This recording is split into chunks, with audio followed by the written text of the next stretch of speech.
तो नमस्कार साथियों, आप सभी पिछले पॉडकास्ट में आप सबने बहुत प्यार दिया, इसके लिए आपका बहुत बहुत धन्यवाद। और इस सिलसिले पे आज हम ऐसे व्यक्ति को लेकर आए हैं आपके साथ। मुझे पक्की उम्मीद है आप सभी इनसे परिचित होंगे। हम सभी बहुत अच्छे से इनसे परिचित हैं, क्योंकि कोई क्षेत्र जिंदगी फतेहपुर के अंदर ऐसा बचा नहीं होगा जहां पर इन्होंने काम ना किया। अच्छा, आपने स्पाइडरमैन सुना है, आपने बहुत सारे ऐसे हीरोज सुने होंगे। वाटरमैन के बारे में आपने जानते हैं? नहीं जानते। आज हम आपको मिलाने वाले हैं एक वाटर हीरो से। हमारे साथ हैं डॉक्टर अनुराग श्रीवास्तव जी। सर, आपका बहुत बहुत स्वागत है हमारे इस कार्यक्रम में। शुरुआत हम अपने पॉडकास्ट से यहीं से करेंगे कि हमने आपके बारे में जाना, आपको लोग वाटर हीरो के नाम से भी जानते हैं। क्या था ऐसा सिलसिला जहां से आपको वाटर हीरो के नाम से जाना जाता है? पानी बचाने का मुझे जो सबसे पहला सही मायने में अगर कहा जाए तो 2008 में जब मेरी शादी हुई तो मैं ससुराल में था, पहली बार गया था। और लंच के समय हम लोग अपने फादर इन लॉ के साथ सब लोग बैठे थे और लंच कर रहा था। वैसे ही एक बेल बजी, एक उसकी साउंड आई, पानी की टंकी भर गई है, कृपया मोटर बंद कर दीजिए। तो मुझे लगा कि ये तो अच्छी चीज़ है। मैंने अपने फादर इन लॉ से पूछा, मैंने कहा ये क्या है, तो उन्होंने हमें बताया कि ये वाटर अलार्म है, वाटर बेल है, जो कि जो हमारी टंकियों में जो हम लोग पानी भरते हैं तो वो कई बार हमें पता नहीं चल पाता है कि अभी टंकी भरी कि नहीं भरी, इसलिए लगा इससे पानी वेस्ट नहीं होता। हमने कहा कि पापा मुझे भी ये मंगाइए, और मैं उसको लाया, सबसे पहले अपने घर में लगाया। उसके बाद से मेरे अंदर पानी को लेकर एक जागरूकता थी, एक मेरे अंदर विचार था कि हमें अन्य लोगों को भी जागरूक करना। क्योंकि मैं देखता हूँ मोस्टली बहुत सारे लोग, पानी बरस रहा होता है, नालियों से जो कचरा बाहर आता है उसे पानी से बहाते रहते हैं। तमाम वेस्ट डेली जो है, प्रत्येक दिन जो है, गाँवों में भी बहुत सारा। तो हमने इस पर एक अभियान चलाया पानी को लेकर। 1 लाख से अधिक हमने वाटर पानी हम कैसे अपने घरों में बचा सकते हैं उसके पत्रक छपवाए, उसको लोगों को देते रहे। आज भी हमेशा वो अनवरत मेरा अभियान चल रहा। कई सारी हम रैलियां बच्चों के माध्यम से निकाल चुके, और ये जो वाटर बेल है इसके लिए भी लोगों को जागरूक करते रहे। साथ ही बहुत सारे क्षेत्र हमारे फतेहपुर में, खागा में ऐसे भी क्षेत्र थे जहां पर लोगों ने कोई टैप्स नहीं लगाया, और उनसे पानी जब भी नगर पालिका द्वारा चलाया जाता था तो वेस्ट ऐसे बहते रहते। तो उनमें हमने अपने प्लम्बर्स को लेकर साथ लेके गए, और 955 टोटियां मैं अब तक लगवा चुका हूँ। तो 955 टोटियां, मतलब नल आपने खुद लगवाए हैं? जी जी, खुद लगवाए। क्योंकि ग्रामीण क्षेत्रों में भी बहुत ज्यादा पानी वेस्ट कर रहे हैं लोग, जो है समरसिबल के माध्यम से घंटों जानवरों को नहलाने। मैं आपके ब्रॉडकास्ट के माध्यम से ये जरूर मैसेज देना चाहूंगा कि दोस्तों, पूरी दुनिया में पीने का पानी सिर्फ 1% है, और उसका 1/4 हमारे भारत के पास है। और हम जो अभी जो आपने देखा होगा कुछ दिनों पहले, पिछले वर्ष भी न्यूज़पेपर में, दक्षिण अफ्रीका का एक केपटाउन शहर था, वहाँ पानी की इतनी कमी हो गई, वहाँ की सरकार ने अपने नागरिकों पर नहाने पर रोक लगाई, पीने का पानी पेट्रोल पंप पे मिल रहा। अभी मैं आपके यहाँ, देखिए, आपसे मैंने सबसे पहले पानी ही मांगा, हमारे यहाँ ये हम लोगों की कर्टसी है। लेकिन कुछ ऐसे भी देश है कि जहाँ पानी की कमी की वजह से वहाँ सिर्फ उन लोगों को कोल्ड ड्रिंक ऑफर कर रहे हैं। सऊदी अरब में जो ये छोटी वाली पानी की बोतल है वो आज की डेट पे 100 रुपीज़ की है। आप सोचिए कि वो उस परिस्थिति पे हम ना, हमारा जनपद गंगा और यमुना के बीच में स्थित है। मैं आपके ब्रॉडकास्ट के माध्यम से सभी अपने जनपद वासियों से, देशवासियों से ये निवेदन जरूर करना चाहूँगा, अपने बच्चों के भविष्य के लिए 2040 यहाँ की भी गाइडलाइन आ गई है कि पानी समाप्त हो रहा है। तो 2040 वो परिस्थिति ना आए। एक बार हम लोग भोजन के बगैर जीवित रह सकते हैं, लेकिन पानी के बगैर नहीं रह सकते हैं। इसलिए पानी बचाना बहुत जरूरी है। तो अभी जैसे कि आपने बताया, आपने बहुत सारे अभियान चालू किए हुए हैं, तो उनमें से कौन कौन से अभियान थे? एक तो जल संरक्षण अभियान हमारा बराबर रहा। एक अभियान हमने और चलाया था, जो सरिया लोग भेजते थे अपने यहाँ से, दुकानदार लोग, उसमें पीछे चूंकि गाड़ी से बाहर निकली रहती थी तो उसमें कई बार लोग छूटा, और मैं खुद हुआ। ये मेरा इत्तेफाक था कि मैंने जितने भी अभियान चला मैं खुद उनको महसूस किया। तो उसमें रेड कपड़ा लगाना चाहिए, एक लॉ भी है, नियम है। उसके तहत हम सारे फतेहपुर के जितने भी हमारे खागा, फतेहपुर, सब जगह मैं गया था, उनको रेड कपड़ा लगाने के लिए पहले तो अपने पास से दिया, और एक निवेदन पत्र भी दिया था कि आप लाल कपड़ा लगा कर ही भेजें, जिससे सिग्नल हमें पता चल जाता है, हम लोग भिड़ते नहीं हैं। एक तो ये अभियान चलाया था।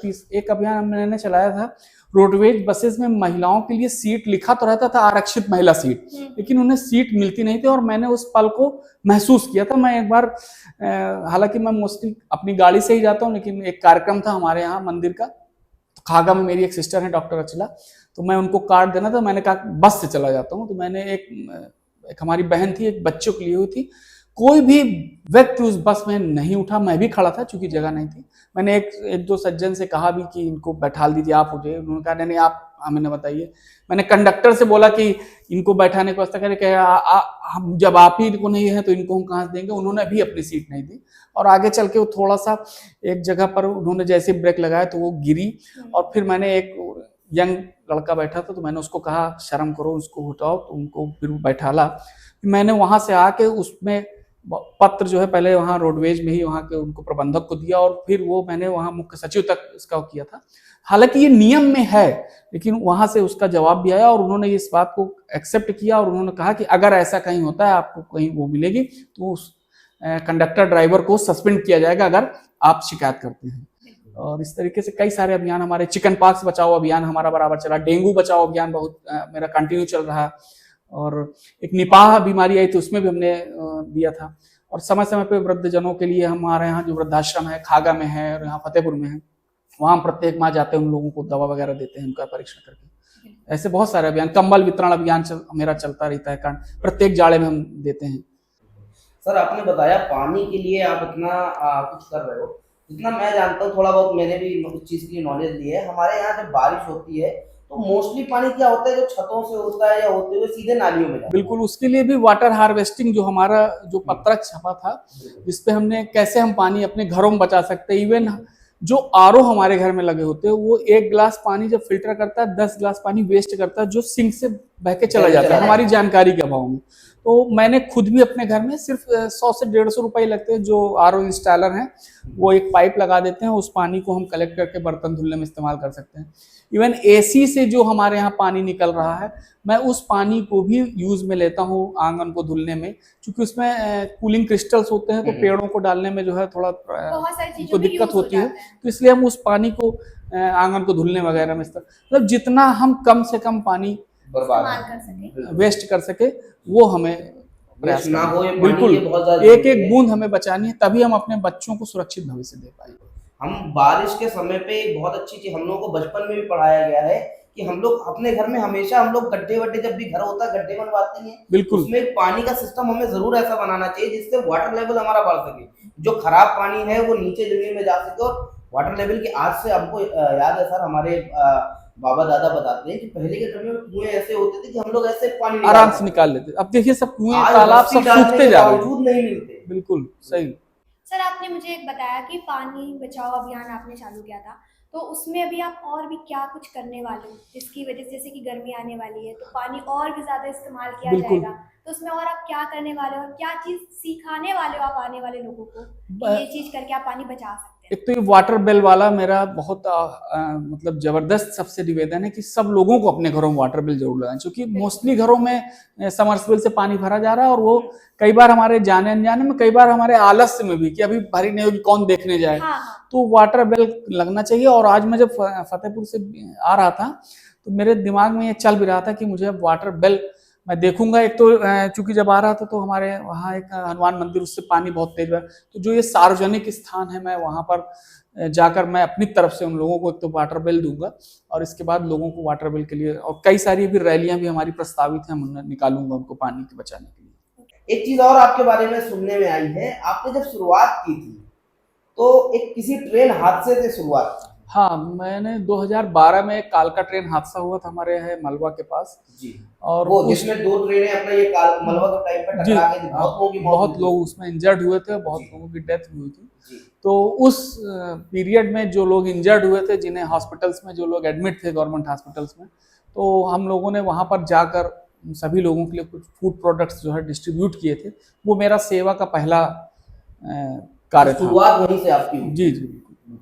तो ये रेड क्रॉस सोसाइटी बनाने के बारे में क्या आपका विचार आया? क्योंकि आपने देखा कि कालका ट्रेन जब हादसा हुआ बहुत सारे लोगों की मृत्यु हुई इसमें, और उस समय पे एक होता नहीं, हम लोग इंसान जब देखते हैं यार इतने सारे लोग ऐसे पड़े हैं तो उस तो मन में भाव आता है कि यार इनको उनके लिए कुछ करना चाहिए, हमारे अंदर जितनी क्षमता हम लोग करने की कोशिश भी करते हैं।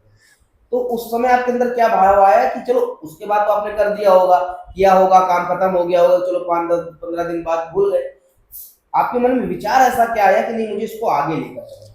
एक्चुअल में मेरे नाना डॉक्टर सत्यनारायण जी हमारे जनपद के पहले होम्योपैथिक चिकित्सक थे। प्रदेश में उनका 7 रजिस्ट्रेशन नंबर था। वो भी सेवा भावी थे। मुझे ध्यान है, मुझे मेरी माँ ने भी बताया कि जब वो क्लिनिक में पेशेंट देखते थे तो वो फीस नहीं लेते थे, वो एक बॉक्स रखते थे जिसकी जो इच्छा होती है तो वो उसमें डालता था। मेरी मदर, हमारी माँ, हमारे फादर हम लोगों को हमेशा अच्छे कार्यों के लिए प्रेरित करते रहे, तो वो एक भाव था। जैसे कि हम कह सकते हैं कि सेवा मेरे ब्लड में थी। और होम्योपैथी, चूंकि मैं BHMS होम्योपैथी डॉक्टर हूँ, तो और नाना भी हमारे होम्योपैथी डॉक्टर थे। होम्योपैथी के माध्यम से हम कितना लोगों को जागरूक कर सके, कितना उन्हें हम फायदा पहुंचा सके, तो वो एक भाव था। तो उसके 2012 के बाद से फिर मेरे अनवरत होम्योपैथिक कैंप हैं, जाड़े में फिर वो और धीरे धीरे मैं सेवाओं में घुसता चला गया। कंबल वितरण, ऐसे तमाम सारे काम जो है मैं बराबर करता रहा। बहुत सारी पुअर बेटियों की शादियों में भी सहयोग करता रहा। इसके बाद कोविड पीरियड आया। कोविड में आप समझिए कि हमारी पूरी फैमिली, मेरी वाइफ, मेरे बच्चे, हम मतलब कभी मुझे एक होता है कि सेवा में घर का सहयोग, जो मुझे परिवार का सहयोग मिला, उसी कारण से मैं सेवा कर पाऊँ। उन्हें कई बार परिवार में भी लोगों को समझा पाना बड़ा मुश्किल होता है कि हम समय कम दे पा रहे हैं अपने फैमिली को, समाज में ज़्यादा, लेकिन हमारे फैमिली ने भी हमको बहुत कोऑपरेट किया। कोविड पीरियड में उधर हम चिकन पॉक्स का मेरा अभियान चलता था, मेरा हर साल अभी भी कंटिन्यू चल रहा। 2018 में चिकन पॉक्स में एक दवा हमारी होम्योपैथी की है जिससे लोगों को चिकन पॉक्स ना हो। मेरा एक मिशन रहा कि जो हमारे ग्रामीण क्षेत्र के विद्यालय हैं, जहाँ के लोगों को ये नहीं पता कि होम्योपैथी में क्या ऐसी दवाएं हैं कि जिनको हम खा लें तो हमें चेचक ना हो, हमें खसरा ना हो, तो हम उन्हीं विद्यालयों पे जा जाकर दवा वितरित करते रहे। और कब ये रिकॉर्ड बना मुझे नहीं पता। मेरे एक भाई साहब लखनऊ में, प्रवीण भूषण जी, वो कायस्थ परिचय पत्रिका भी चलाते हैं और बहुत अच्छे आर्टिस्ट हैं।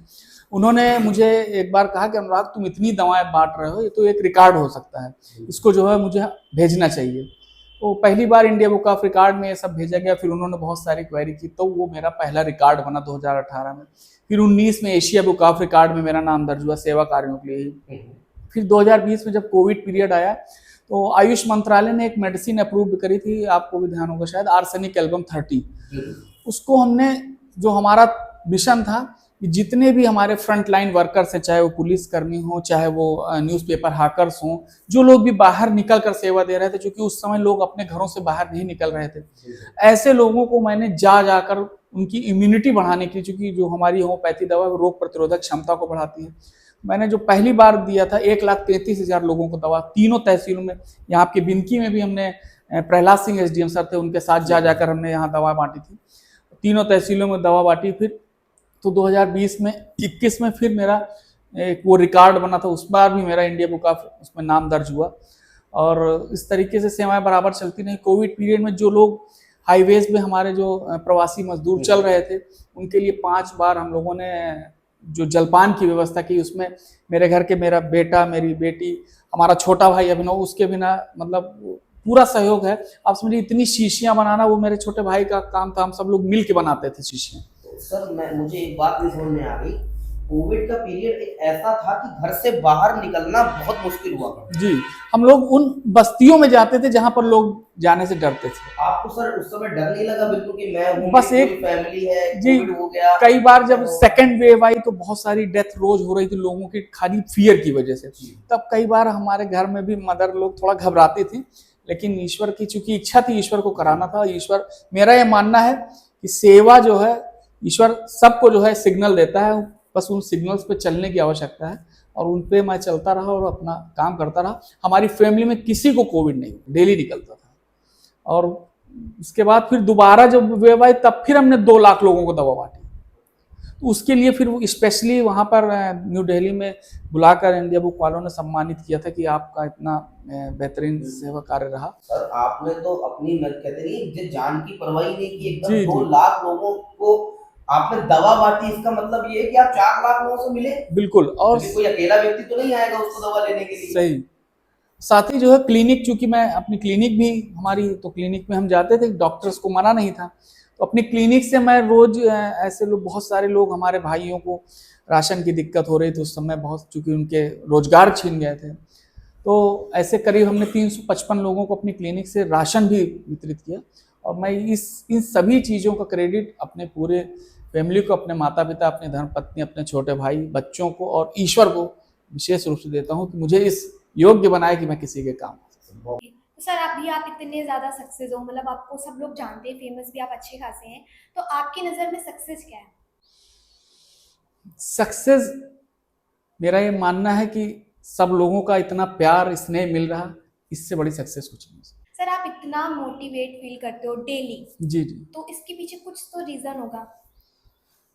डेली मतलब आप बच्चों को देखकर इतना मोटिवेट फील करते हो, जी अपनी जी। वाइफ, अपनी मम्मी पापा, या इतने लोग आपको प्यार दे रहे हैं, इसके पीछे क्या रीज़न है आपका? क्यों इतना आप मतलब खुद को इतनी सेवा करने के लिए डेली इतना मोटिवेट फील करते हो? सबसे बड़ी चीज तो ये, चूंकि मुझे प्रत्येक दिन, जैसे कि मैंने पहले भी बताया, कि वो गॉड की तरफ से मुझे कोई ना कोई काम आ भी जाता है, वो अपने आप वो बता देते हैं कि अब ये होना चाहिए, ये करना चाहिए, ऐसे कुछ ना कुछ किसी न किसी के माध्यम से। जैसे अभी एक रेलवे स्टेशन से एक दिन फोन आ गया कि वो सर इस समय प्रयागराज कुंभ शुरू हो रहा, बहुत सारे लोगों को, डिसेबल्ड पर्सन्स को लाने जाने के लिए हमारे पास व्हील चेयर की नहीं है, तो हो गया। तो इसी तरीके से तमाम ऐसे मुझे अपने आप, वो ईश्वर की इच्छा है, मैं तो बस यही कहूँगा। और सबसे बड़ी बात ये कि फैमिली का हमारे जो सपोर्ट है वो मेरे लिए बहुत महत्वपूर्ण है, और बहुत ही अच्छी तरीके से वो लोग मोटिवेट करते हैं। वो खुद भी कहते हैं नहीं अच्छी बात है, इनको करना चाहिए। मैं कई बार पूछता हूँ, अपनी माँ से भी पूछता हूँ, अपनी मिसेज से भी पूछता हूँ, अपने छोटे भाई से भी बात करता हूँ कि भैया ये इनको ये दिक्कत है, क्या करना चाहिए। तो कभी आज तक लोगों ने मुझे मना नहीं किया, वो भी आपको फुल सपोर्ट करते हैं? फुल सपोर्ट तो करते हैं और फैमिली साथ में सहयोग करते हैं। बिल्कुल। तो फैमिली में कौन कौन है आपके? मेरी मिसेज हैं, मेरे 2 बच्चे हैं, एक बेटा एक बेटी, मेरी माँ, मेरे पिता, मेरी 2 बहनें हैं, एक बहन हमारी बलरामपुर में प्रधानाचार्य है, एक छोटी बहन हमारी एडवोकेट है, एक छोटा भाई है, छोटी बहू है, एक उसकी बच्ची है। हम सब संयुक्त परिवार हैं। और मैं ये बात जरूर कहना चाहूँगा कि हम सभी लोग सोचते हैं आजकल कि इंडिविजुअल रहें, अलग रहें, बहुत परेशानी होती है। हम संयुक्त परिवार हैं आप सभी के आशीर्वाद से, और एक साथ हम रहते हैं। हमने चाहे बड़े से बड़े कार्यक्रम हम दोनों भाइयों ने अकेले निपटा लिए। हमें सहयोग की आवश्यकता है, लेकिन सब लोगों का प्यार स्नेह बराबर मिलता रहा है। हमारे कई 2-3 मित्र भी हमारे बहुत ही अभीष्ट मित्र हैं, उन लोगों का भी सहयोग मिलता रहा। लेकिन हम लोगों को किसी की आवश्यकता नहीं है, और संयुक्त परिवार में बड़े से बड़ा दुख ऐसे कट जाएगा नहीं पता चलेगा, और बड़े से बड़े सुख में भी आपको कभी कोई ज्वाइंट फैमिली हमारी भी है, और इसमें मतलब मजा भी आता है जी, जब सब बिल्कुल। लोग बैठते हैं, और कुछ भी प्रॉब्लम होती है हमें किसी बाहर वाले की जरूरत नहीं बिल्कुल पड़ती, नहीं, हम घर पे ही मिलके सब सॉर्ट आउट कर लेते हैं। निश्चित। यूपी में तो कहना ही है ना कि अगर संयुक्त परिवार तो चोखा बाटी बनाने में मजा अलग है। बिल्कुल। अकेले खाने में क्या मजा आता है। बिल्कुल सही बात। सर एक प्रश्न हमेशा उठता है, जब भी हम लोग कोई समाज सेवा का कार्य करते हैं, कुछ भी करते हैं, तो लोगों का एक सिंपल कहना होता है कि कोई भी इंसान अपने फायदे के बिना कुछ कार्य नहीं करता। हर इंसान ने जो भी कुछ किया, कुछ ना कुछ अपना फायदा होता है। मैं आपसे सिंपल एक शब्द पूछना चाहूंगा, ये आप अपने मन से करते हैं? आपके दिल में ये चीज है कि नहीं हाँ मुझे समाज सेवा करनी है, या आप इसमें से कुछ चाहते हैं कि नहीं हाँ समाज में? तो दोनों में क्या चीजें आपको चाहिए? लोगों का प्यार चाहिए, पैसा चाहिए, क्रेडिट चाहिए, मान सम्मान चाहिए, क्या चाहिए? मैं इस बारे में आपको ये बात जरूर बताना चाहूँगा। जब मैंने सेवा कार्य शुरू किया 2012 से, और लगातार अनवरत कर रहे हैं, और ये ईश्वर की इच्छा है। अगर कोई भाव होता तो लोग 1 दिन करते हैं, 10 दिन करते हैं, फिर रोक देते हैं, लेकिन मैं प्रत्येक दिन राष्ट्र प्रथम की भावना से प्रत्येक दिन मैं कोई ना कोई सेवा कार्य करता हूँ ईश्वर की इच्छा से। और कई बार लोगों को लगा ऐसा, हमारे जनपद में बहुत सारे हमारे लोगों को लगा कि डॉक्टर अनुराग को शायद चुनाव लड़ना है, चेयरमैन बनना है, या सांसद बनना है, या विधायक बनना, शायद इसलिए जो है ये सेवा कार्य कर रहे हैं। हालांकि मैं ये भी जानता हूं कि राजनीति भी सेवा का एक बहुत अच्छा प्रकल्प है। राजनीति के माध्यम से भी हम बहुत सारे लोगों की सेवा कर सकते हैं। जब तक मैं रेड क्रॉस का चेयरमैन नहीं था, मेरे सीमित संसाधन थे, मैं जितने लोगों को कर सकता था अपने ही संसाधन, क्योंकि मैं इसके लिए किसी से किसी प्रकार का कोई आर्थिक सहयोग नहीं लेता। ये जो भी हम कार्य कर रहे हैं हम अपने व्यक्तिगत निजी संसाधनों से कर रहे हैं, तो कोई मेरा इसमें स्वार्थ नहीं है। यदि ईश्वर की आगे इच्छा है कि नहीं हम राजनीति में आकर हम लोगों की सेवा करें तो देखेंगे, तो प्रभु की इच्छा। लेकिन मेरा अभी ऐसा कोई स्वार्थ नहीं है। मुझे अच्छा लगता है, मुझे आत्मिक खुशी मिलती है, और सबसे बड़ी बात यह है कि यदि मैं किसी दिन कोई सेवा कार्य नहीं करता हूं तो मुझे लगता है कि मुझे अधूरा है। एक तरीके से लोगों को तमाम तरीके के एडिक्शन होते हैं, मुझे सेवा का एडिक्शन है। बिल्कुल, बहुत जैसे कि आपने बताया आपको बुक पढ़ना बहुत पसंद है और आप पढ़ते भी रहे, बस इधर टाइम की वजह से आप जी अभी जी। कंटिन्यू नहीं कर पा रहे। तो कभी अगर आपको मौका मिले कोई किताब लिखने का, तो उसका टॉपिक क्या होगा आपके हिसाब से? मैं इसका लिखूंगा, सेवा टॉपिक लिखूंगा, सेवा परमो धर्म। सेवा परमो धर्म। ओके सर, जैसे कभी होता है ना कि हमें कोई चीज़ बहुत पसंद है पर इतने सारे आप काम करते हैं पर हम कर नहीं पाते, तो जी। वो ऐसी कौन सी चीज़ है?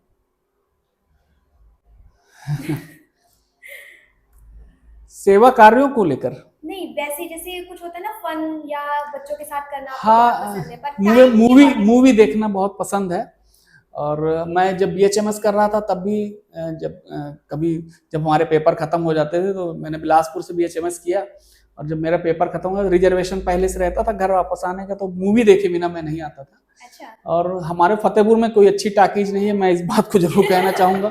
एक बननी चाहिए कि आपके जिंदगी में तो है, कम से कम कभी हम लोग अपने बच्चों को ले जा सकें। तो ये मैं थोड़ा मिस करता हूँ, क्योंकि फिर उसके लिए या तो कानपुर आए या आपके यहाँ बिनकी में भी मैंने 1-2 बार मूवीज देखी, या लखनऊ मेरी ससुराल है वहां जाके देखी। तो ये एक थोड़ा सा कभी कभी मिस हो जाता है मेरा ये पार्ट। मूवी देखने में लगभग मैं अगर आपसे पूछूं कि अगर कोई मूवी देखने का मन है तो कितने महीने गुजर जाते हैं कि हाँ आप मूवी नहीं देखी?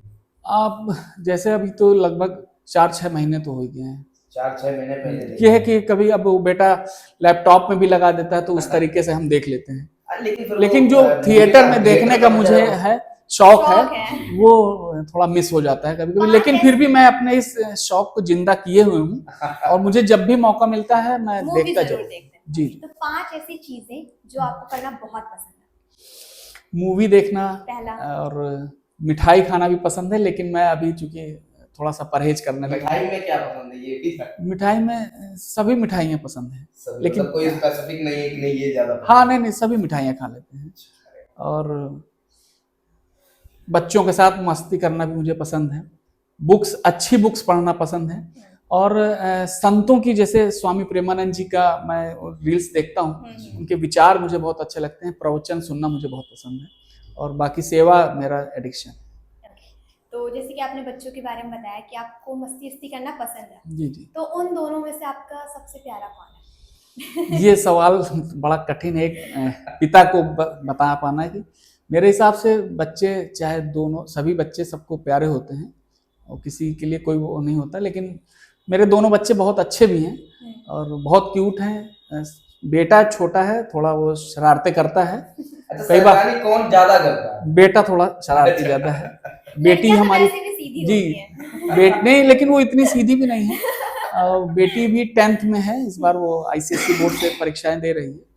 लेकिन बहुत अच्छा कोऑर्डिनेशन है, और सबसे बड़ी बात कि मेरे दोनों बच्चे हम लोगों को बहुत अच्छे से समझते हैं, और हमसे भी मतलब वो सीख रहे हैं, हमसे भी आगे जा रहे हैं। कई बार चूंकि जैसे हम सेवा कार्य करते हैं तो उसकी फोटोग्राफ्स वगैरह खींचते, चूंकि सभी का कहना था, संघ प्रमुख का भी कहना था सभी के, कि हमें अपने अच्छे कार्यों का प्रस्तार करें जिससे अन्य लोग भी प्रेरित होकर इसको करें। तो मेरे बेटे का जन्मदिन है कल, उसने मुझसे एक महीने पहले कहा कि पापा मैं अब की बार जब मेरा बर्थडे आएगा तो मैं जितने साल को जाऊंगा उतने मैं ट्री लगाऊंगा। मैं कहा अच्छा ठीक है, मैंने ऐसे सुन के उसको कहा ठीक है, जब कहेगा फिर लगवा देंगे। लेकिन अभी उसने उस चीज को याद रखा, और परसों मुझसे फिर कहा कि पापा मुझे ट्री लगाने हैं, मैं 14 ईयर्स का हो रहा हूँ, मुझे 14। तो बच्चे भी हम लोगों की जो कार्य है उनको देख के, हमारे सेवा कार्यों में आप समझिए जब कोविड पीरियड में हमारे बेटे बेटियां भी वो ब्रेड में जैम ब्रेड बटर लगाते थे, तो वो चूंकि फीलिंग्स हम लोगों को देख रहे हैं, संस्कार घर में दादी बाबा से सब सीख रहे हैं सब चीजें, तो उनके अंदर भी वैसे ही भाव मेरी आ रहा दादी है। कहती हैं जैसा आप घर का माहौल रखोगे बच्चे वैसे ही बिल्कुल बिल्कुल, और आपके घर का माहौल ही ऐसा है जी तो जी, वो वही सीखते हैं। बिल्कुल हेल्दी माहौल है और बहुत अच्छा है। आपकी बात से मुझे बहुत बड़ी बात याद आ गई। मेरा एक दोस्त है, अभी हरियाणा में है, शायद आप सुन रहे हो तो यार आपके लिए ही है। आज से 5 साल पहले लगभग उसको ट्रीज का मतलब पेड़ों का बड़ा प्यार है जी। तो उसने एक बड़ा अच्छा सिस्टम मुझे बड़ा अच्छा लगा, क्योंकि मेरा बर्थडे था और उसने मुझे पेड़ गिफ्ट किया। मैं बड़ा खुश हुआ, मैंने कहा इसका क्या कॉन्सेप्ट है, लोग अलग अलग चीजें गिफ्ट। उसने कहा भाई अगर मैं तुमको एक बढ़िया सा फूल का पेड़ गिफ्ट करता हूँ, तुमको कोई नॉर्मल गिफ्ट करूंगा 4 दिन पहले घट जाएगा, इसको अगर तुम लगा लोगे ना, बिल्कुल तुम्हें हर दिन जब इसकी सुगंध आएगी उसके बाद तुम इसको याद करो। उसके बाद से मैंने अपनी लाइफ में जर्नी स्टार्ट की। अभी मेरे सामने ज्ञानंद भाई बैठा हुआ है जो अभी कैमरा देख रहा है। हर बर्थडे में लगभग हुआ है कि मैंने इसको अपना पेड़ गिफ्ट किया है। हर बर्थडे हम भी पेड़ लगाते हैं। बिल्कुल, बहुत आवश्यक भी है और बहुत अच्छा है। इससे अच्छा उपहार कुछ नहीं हो सकता। मैं थैंक यू कहना चाहूंगा अपने दोस्त को जिसने मेरे अंदर ये सोच लाई कि नहीं यार पेड़ बहुत गिफ्ट तो सब देते हैं। एक प्रश्न अभी यार आपने मुझे बताया, तो आपने कहा आप रेड क्रॉस सोसाइटी के चेयरमैन जी।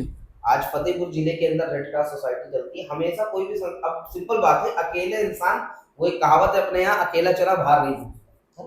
तो रेड क्रॉस सोसाइटी में जो भी कार्य होते हैं इसके लिए हम सभी लोग सहयोग से कार्य करते हैं जी। या ये प्रश्न हमेशा आता है और मैं आप खुल के आज ये चीज पूछ रहा हूँ ताकि लोगों को पता चल सके कि किसी भी संगठन में, किसी भी ग्रुप में कार्य कैसे होता है। क्योंकि लोगों के सब दिमाग में एक चीज होती है, ये अपना पैसा लगाता जा रहा है, अपना पैसा लगा रहा है, तो कहाँ से जी जी। देखिए 2 4 5 व्यक्ति के लिए अपने लिए करना हमारे पास सामर्थ्य है 50 के लिए करते हैं, लेकिन अगर 500 के लिए करना है तो हमें सबका साथ चाहिए। बिल्कुल। तो उस समय आप किस तरीके से लोगों का साथ लेते हैं और किस तरीके से सारे कार्यक्रम संपन्न होते हैं?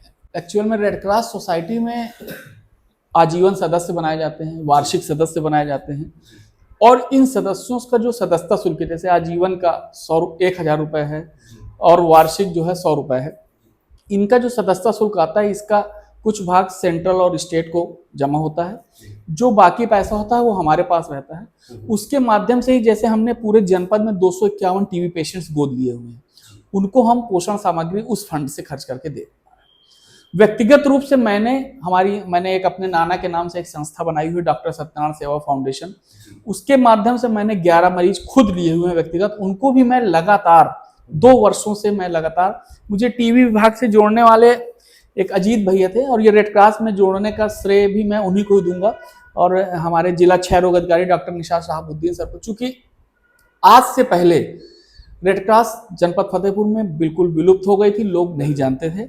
2023 में से कुछ महीने पहले, 2023 में तो रेड क्रॉस का चुनाव हुआ, तो 2022 में हमें जो सीनियर ट्रीटमेंट सुपरवाइजर है अजीत सिंह जी वहाँ जनपद फतेहपुर में, उनका फोन आया कि सर आप बहुत सारे सेवा कार्य करते हैं, कुछ हमारे टीबी पेशेंट्स को गोद लेकर उन्हें पोषण सामग्री दीजिए। तो ये निक्षय मित्र कहलाते हैं जो लोग पोषण सामग्री देते हैं। तो हमने कहा ठीक है, हम वहाँ से हमारी शुरुआत हुई टीबी विभाग से जुड़ने की। इसके बाद जब ये रेड क्रॉस का आया तो डॉक्टर शहाबुद्दीन सर, उनकी मेहनत थी कि रेड क्रॉस को यहाँ पर फिर से उठाया जाए, तो उन्होंने उस बात को उठाया। फिर मैं 2022 में रेड क्रॉस का आजीवन सदस्य बना। जून 2023 में रेड क्रॉस सोसाइटी का चुनाव हुआ। उस चुनाव में मैं चेयरमैन पद पर निर्वाचित हुआ। वोटों के द्वारा पहली बार जनपद फतेहपुर में ही ये चुनाव हुआ था और उसके बाद से उस सेवाओं का जो हमारा दायरा बढ़ा और लगातार अनवरत प्रत्येक माह, कोई किसी भी महीने में गैप नहीं। अगर हमने जिन लोगों को गोद लिया, मोस्टली टीबी पेशेंट का ट्रीटमेंट 6 महीने तक चलता है, एमडीआर पेशेंट हो जाता है तो किसी का 9 महीने चलता है।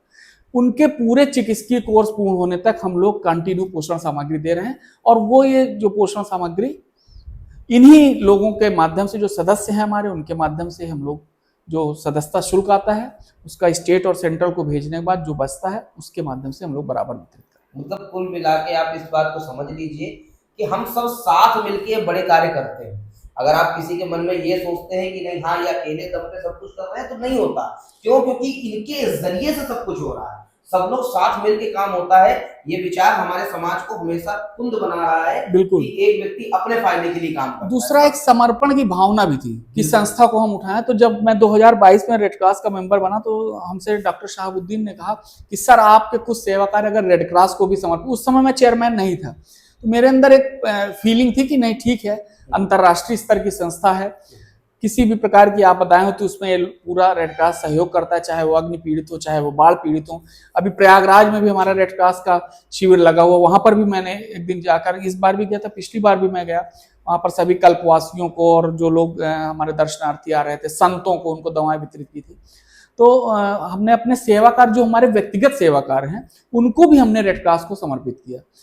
इवन कि जैसे चिकन पॉक्स अभियान है और जितने भी अभियान जो हमारे दवा वाले अभियान हैं, या बहुत सारे टीबी पेशेंट्स को पोषण सामग्री वितरण के अलावा जितने भी सेवा कार्य आप हमारे देखते हैं वो सब मेरे व्यक्तिगत हैं, लेकिन मैं रेड क्रॉस को समर्पित करता हूं, इसलिए कि रेड क्रॉस संस्था का माध्यम नाम, है। रेड क्रॉस का नाम हमारे जनपद में बच्चा बच्चा जान जाए, और आज ईश्वर की कृपा से वो दिन है कि बच्चा बच्चा रेड क्रॉस को जान रहा है। अच्छा, आपने रेड क्रॉस सोसाइटी की बात की, मैं आपसे एक सिंपल एक क्वेश्चन पूछना चाहूंगा। आप अपने जीवन में रेड क्रॉस सोसाइटी को क्या मानते हैं? एक प्लेटफॉर्म मानते हैं जिससे आपने अपनी असलियत जर्नी स्टार्ट की, या एक माध्यम मानते हैं जिससे आपने कहते हैं सिर्फ एक छोटी मोटी अचीवमेंट की? क्या किया? नहीं, मैं ये छोटी मोटी अचीवमेंट नहीं थी, क्योंकि मैं ऐसे जब आप देखिए, मैं ऐसे पहले 11 ही मरीजों को गोद लिए हुए था, उनको पोषण सामग्री दे पा रहा था। लेकिन रेड क्रॉस के प्लेटफॉर्म में आने के बाद मैंने 251 पेशेंट्स को हम गोद ले पा रहे हैं, और उन सभी की दुआएं मुझे मिल रही हैं, और वो दुआएं ही मुझे ऊर्जा दे रही हैं, जिससे हम प्रत्येक दिन सेवा कार्य लोगों की मदद कर पा रहे हैं। एक आपको अपनी बात बताना चाहूंगा सर। जैसे आपने मुझे बताया, मुझे अपने पुराने दिन याद आ गए। आपने कहा रेड क्रॉस सोसाइटी से ही आपकी इतने सारे मरीजों का आप बोल रहे। एक समय मेरा भी आज से 3-4 साल पहले मैंने विद्यार्थी परिषद ज्वाइन किया था, और विद्यार्थी परिषद में लगभग 3 साल मैंने काम किया, प्रांत कार्यकारिणी सदस्य तक के दायित्व तक गया। और वहां पर मैंने मेरा जो आज बोलने की जर्नी है, क्योंकि शुरुआत क्या, हम लोग स्कूल में हमें कभी नहीं सिखाया गया कि भाई पब्लिक स्पीकिंग कैसे करते हैं, हमें कभी नहीं समझाया गया कि लोगों से बात कैसे करते हैं। वो विद्यार्थी परिषद ही था जिस प्लेटफॉर्म से आज मैं इतना आगे बढ़ा। मैंने मेरे अंदर बोलने की कला आई, मैंने सीखा, और वहां पर मुझे सिखाया गया। आज कल रेखा गुप्ता जी भी कुछ दिन पहले दिल्ली की मुख्यमंत्री बनी है। एक समय था जब विद्यार्थी परिषद से उन्होंने शुरुआत की। बिल्कुल। तो हम सभी के जीवन में एक प्लेटफॉर्म आते हैं, कोई ऐसा जीवन नहीं होता कि नहीं हम लोग अपने माँ के पेट से सीख के आए। बिल्कुल, टर्निंग पॉइंट आता है। सर, एक प्रश्न हमेशा से हर एक व्यक्ति के सामने, मेरे सामने भी बहुत बार आया, आपके सामने भी जीवन में आया होगा। आप जब भी नया काम कुछ करते हैं, तो हमारे भारत में तो प्रचलन है कि भाई टांग खींचने की तो आदत ही है बिल्कुल लोगों की। तो आपकी टांग खींची गई या नहीं खींची? बहुत खींची गई, और अभी भी खींची जाती है।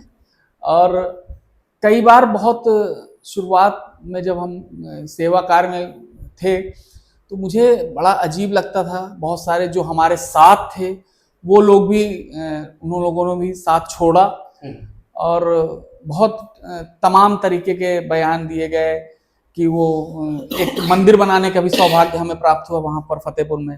बहुत सारे लोगों ने कहा कि डॉक्टर अनुराग ने मंदिर बनाया तो उनको खुदाई में मिला, इसीलिए वो बांट रहे हैं। और ऐसा बहुत सारे तमाम सारे कमेंट्स मिले।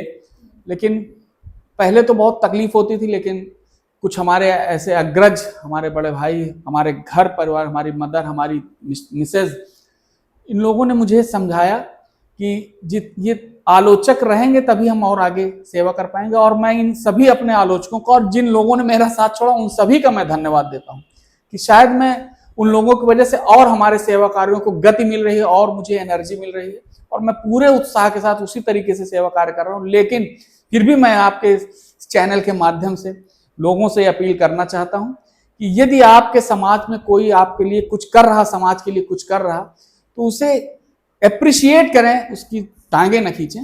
ये ईश्वर को अच्छा नहीं लगता है। ईश्वर, चूंकि नेचर, प्रकृति जो है हर चीज रिटर्न करती है। आप आज जैसा जो कोई व्यक्ति अगर अच्छा कार्य कर रहा है उसके लिए आप कर रहे हैं, निश्चित रूप से कल आपके लिए वो खाई खुद ही मिलेगी, क्योंकि नेचर किसी को नहीं छोड़ती, मेरा ये मानना है। और कई बार ऐसा होता है, कई बार मैं रोता भी हूँ, मैं अकेले बैठ के रोता, मुझे तकलीफ होती, क्योंकि ऐसे ऐसे लोग बातें बोलते थे, तो कई बार मुझे तकलीफ भी होती थी। लेकिन फैमिली साथ थी, जज्बा कम नहीं हुआ सेवा का, और लोग डिगा नहीं पाए जज्बे को, और ईश्वर बस मेरे साथ रहे। आप लोगों की दुआएं, निश्चित रूप से ऐसे ही सेवाएं चलती रहेंगी। और मेरे घर में भी छोटा सा मंदिर है, मैं जब सोता हूँ तब भी मैं प्रभु से यही कह के सोता हूँ, और सुबह उठता हूँ तब भी यही कहता हूँ कि मेरी आखिरी सांस तक मुझे ऐसे ही सेवा कार्यों में लगाए रहना। बस ये मैं उम्मीद करता हूँ सर, आगे चल के मेरी जितनी दुआएं होंगी सर के साथ है कि हम सच में बहुत अच्छा कार्य कर रहे हैं। हमें बड़ी गर्व होता है कि हमारे समाज के, सोचिए अभी तक हमने जब से पॉडकास्ट की जर्नी स्टार्ट की, कई लोगों का हम पॉडकास्ट ले चुके हैं, आने वाले समय पे और कई लोगों के साथ हम बात करने वाले हैं। आपके सामने है कि हम अभी तक अपने क्षेत्र से बाहर नहीं गए। हमने नहीं कहा कि हम कानपुर से, हम घाटमपुर से लोगों को लेकर आएंगे, हम सिर्फ अपने फतेहपुर के अंदर है। और अभी हमारे पास ऐसे न जाने कितने लोगों की लिस्ट है जो आने वाले। आप सोचिए आपके फतेहपुर में कितने लोग हैं जो आज समाज के लिए इतना अच्छा कार्य कर रहे हैं। और शायद है आज की युवा पीढ़ी को इन बातों को पता ही नहीं है। आज की युवा पीढ़ी मात्र सर हम लोगों के सिर्फ एक चीज चल रही है, या तो पबजी या फ्री फायर और अभद्र चीजों के ऊपर यूट्यूब में देखना। आप अभी रिसेंटली कंट्रोवर्सी को जानते ही होंगे जो यूट्यूब पे चल रही, मैं इसमें बात नहीं करना चाहूंगा उसकी, लेकिन क्या आपको क्या विचार लगता है कि ऐसे लोगों को जो हमारे समाज में यूथ को एक गंदगी परोस रहे हैं यूट्यूब के माध्यम से, उनके लिए आपका क्या जवाब है? और वो टॉप इन्फ्लुएंसर है, वो ऐसे नहीं है कि बिल्कुल छोटे होंगे। कई बार मैं ऐसी रील्स भी देखता हूँ, कई बार हम बहुत सारे लोगों के ऐसे वीडियोस देखता हूँ। सबसे पहले तो मैं उन सभी लोगों से ये कहना चाहूंगा कि जो बहुत सारे हमारे युवा ऐसी रील्स बना रहे हैं जिसमें वो अब्यूजिंग वर्ड इस्तेमाल कर रहे हैं, मैं उन सभी को ये कहना चाहूंगा कि सबकी माँ बहनें सबकी अपनी है, इस भाव से पूरा राष्ट्र हमारी सब जननी है, इनको इसी भाव से सबको देखना चाहिए। और मैं एक बार फिर कहना चाहूंगा कि यत्र नार्यस्तु पूज्यन्ते तत्र रमन्ते देवता, हमें अपनी मातृशक्ति, अपनी बहनों को इज्जत देना चाहिए, इतना सम्मान देना चाहिए, तभी हम अपने समाज को अच्छा शिक्षा दे पाएंगे। और आप जैसा कर रहे हैं, अगर आपकी आने वाली पीढ़ी भी वही चीज करेगी। हम जब तक हम अपने अंदर हमारी जैसे हमने वाटर के लिए इतना काम किया, जो भी चीजें भी कर रहे हैं वो आज हम तभी लोगों को मना कर पा रहे हैं, लोगों को कह पा रहे हैं कि जब मैंने उनको किया है। आपने वो किस्सा भी सुना होगा रामकृष्ण परमहंस के पास, जब एक महिला अपने बच्चे को लेकर गई और वो परेशान थी कि वो बहुत स्वीट मीठा बहुत खाता था, तो उनको बताया कि उनके पास ले जाइए गुरुजी के पास, तो वो जो है देते हैं ऐसी दवा, तो वो नहीं खाते। वो लेके जब पहुंची तो उन्होंने कहा कि ऐसा है कि अम्मा 1 हफ्ते बाद आइएगा। फिर बेचारी 1 हफ्ते बाद पहुंची, तो उन्होंने उसको बच्चों को समझाया कि बेटा गुड़ मत ज्यादा खाया करो, नुकसान करता है।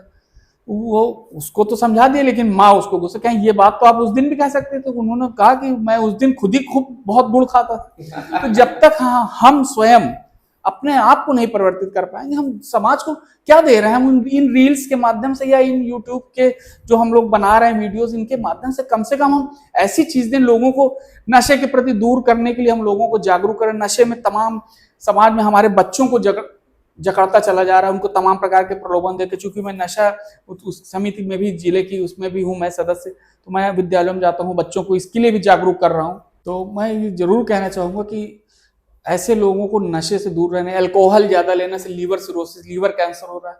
तो हमें भगवान ने भेजा है। मुझे एक बार उड़ीसा में भी मैंने सेवा की थी जाके, वहाँ एक गाँव था बरगढ़ जिले में, बरपाली गांव के पास 2 गांव थे, महदा सुजिया, वहाँ चिकन पॉक्स बहुत फैला हुआ था। मैंने वहाँ एक दिन में करीब 9000 लोगों को दवा बांटी थी। तो वहाँ शाम को जब कार्यक्रम था तो मैंने लोगों को यही बात कही कि हम ये जो खा रहे हैं इसको हमें थूकना पड़ता है, पैसे भी वेस्ट हो रहे हैं, शरीर भी नुकसान हो रहा है। ऐसी चीज खाएं उसी पैसे से कि एनर्जी मिले, समाज के लिए भी हम कुछ कर सकें। तो इस भाव से मैं सभी आपके ब्रॉडकास्ट के माध्यम से सभी युवाओं से, सभी हमारे स्कूल में पढ़ने वाले बच्चों से, छोटे भाइयों बहनों से, सभी से मैं आग्रह करता हूँ कि ये नशे से हम सभी लोगों को दूर होना है और दूसरों को भी प्रेरित करना है कि वो भी नशे से दूर हों। सर, किताबें पढ़ना पसंद है आपको? हाँ, पढ़ते हैं। अच्छा, कोई ऐसी बुक्स का नाम जो आप बहुत पढ़ते हैं और बहुत पसंद है? अब इधर तो चूंकि इतना समय नहीं मिल पाता जी, लेकिन यह है कि जो प्रेरक पुस्तकें अगर कभी मुझे मिल जाती, जिनमें प्रेरक कहानियां हैं जो मुझे भी इंस्पायर करती हैं, मैं ऐसी किताबें कभी कभी देखता हूँ। सर, आपकी लाइफ का सबसे बड़ा डर क्या है? फियर। अक्सर कई बार दिमाग में ऐसा फियर आता है कि मम्मी पापा को लेकर कि मैं जब पढ़ता था तब भी मुझे होम सिकनेस थी। मैं जब वहाँ मैं इलाहाबाद में गया था, प्रयागराज में मुझे कोचिंग कराई थी पापा ने मेडिकल की, तो मैं घर चला आता था प्रत्येक दिन। तो मुझे कई बार जब पापा छोड़ने जाते वहां पर लोग मुझे समझाते थे कि जो है क्या नाम है, कब तक मम्मी पापा आपका साथ देंगे। तो मैं लड़ता था उनसे कि आपके नहीं देंगे, हमारे मम्मी पापा हमेशा देंगे। तो बस एक यही डर लगता है, बाकी तो सब ईश्वर को हमने सब कुछ सौंप दिया है। और हालांकि ये एक यूनिवर्सल ट्रुथ भी है, लेकिन फिर भी एक मन में फियर रहता है। ये तो ये डर नहीं, ये प्यार है। हाँ जी, बस इसको प्यार भी कह सकते हैं। बिल्कुल। 3 ऐसी चीजें जो आप करते हैं मगर आपको करना बिल्कुल पसंद नहीं। कभी कभी बच्चों को मैं थक जाता हूँ, तो कभी कभी जो बच्चे हमसे कोई चीज वो कर रहे हैं तो मैं उनके जिज्ञासाओं पे खरा नहीं उतरता हूँ, तो उन्हें डांट देता हूँ। तो ये मुझे नहीं करना चाहिए, मुझे अच्छा भी नहीं लगता, मैं डांट देता हूँ। या बेटा बेटियों कभी डांट दिया या कभी हाथ भी उठा दिया तो ये मुझे अच्छा नहीं लगता है।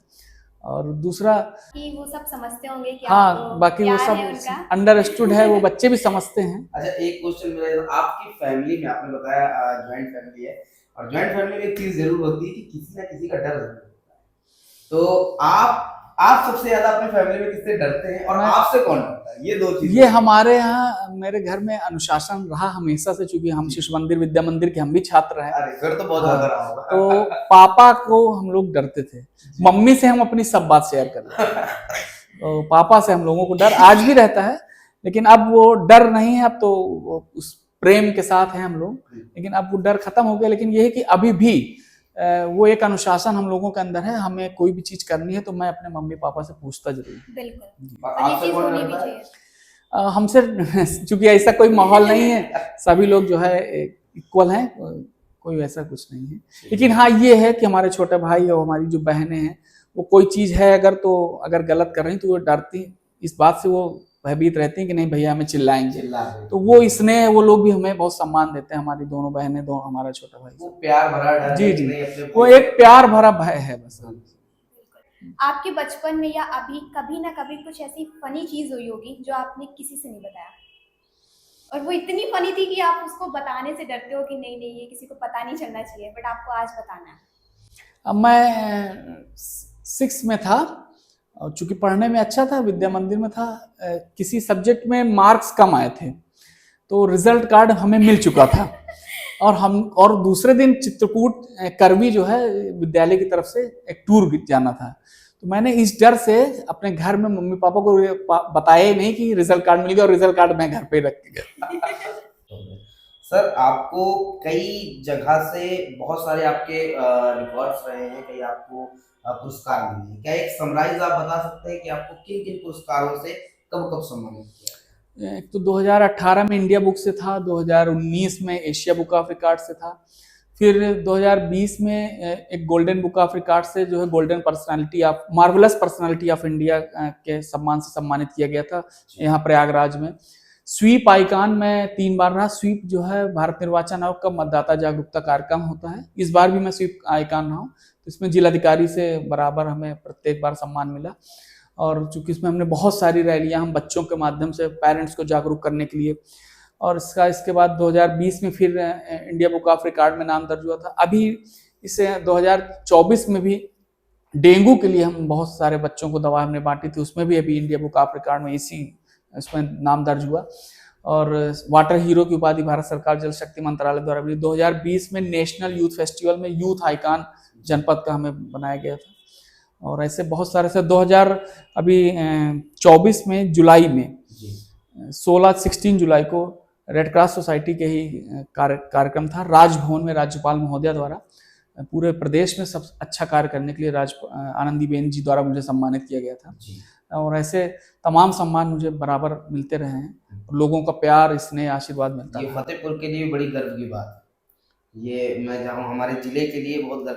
सर क्या आपको महसूस होता है कि इतने सारे सम्मान मिले तो ठीक है, अब तो गर्व की बात है, अब तो काम करने की क्या होता है, ऐसा कोई महसूस हुआ? नहीं, ऐसा नहीं। मुझे मतलब ये सम्मान और उत्साहवर्धन होने से और एनर्जी आती है, और लगता है कि हम और काम करें। इसीलिए मेरा ये कहना है कि लोगों को जो ये लोग टांगे खींचते हैं, एप्रिसिएशन करें तो और उस व्यक्ति के अंदर और मोटिवेशन होता है, या और हमें अच्छा काम करना चाहिए। एक संदेश हमारे युवाओं के लिए जो आप देना चाहें? सबसे पहला संदेश कि मातृशक्तियों की, बहनों की इज्जत करना सीखें, उनको स्नेह दें। दूसरा, नशे से बिल्कुल दूर रहें और खुद के साथ साथ लोगों को भी प्रेरित करते रहें। तीसरा, जल खुद अपने लिए ही जल आज से बचाना शुरू करें, और जो लोग जल पानी वेस्ट कर रहे हैं उन्हें प्यार से समझाते जाएं कि वो पानी आपके लिए, आपके जीवन के लिए आवश्यक है। ये मेरा संदेश है। हमारे लिए आपका क्या संदेश? बहुत अच्छा आप लोग कार्य कर रहे हैं। ये एक प्रकार से जो लोग समाज के लिए कुछ कर रहे हैं उनका एक प्रकार से अप्रिसिएशन है। बहुत अच्छी सोच है आपकी, और निश्चित रूप से आप किसी के लिए अगर अच्छा सोच रहे हैं तो ईश्वर भी आपके लिए अच्छा सोचेगा। आप अपनी इस यात्रा को जारी रखिए, यही हमारी शुभकामनाएं। बहुत बहुत धन्यवाद, आज आप आए, बहुत समय आपने निकाला, मैं इसके लिए आपका बड़ा आभारी रहूंगा, और उम्मीद करता हूँ आपको ये पॉडकास्ट पसंद आया होगा। हम मिलेंगे फिर बहुत जल्दी एक नई शख्सियत के साथ, एक नई बातचीत के साथ, और एक नई हंसी भरी और सीखने वाली बात के साथ। इसी के साथ